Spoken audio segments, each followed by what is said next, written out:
Hello, everyone. Welcome to January. Not just any January, but January 2025. This year in particular reminds me of the 1969 song In the Year 2025, Exordium and Terminus.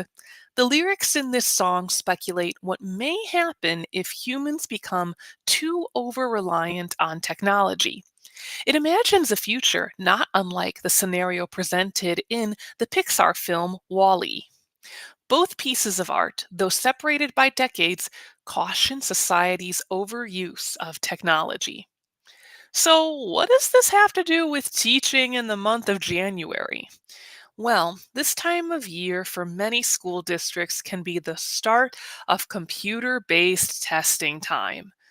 During this period, it can become too easy to have students prepare on their devices or take breaks on their devices.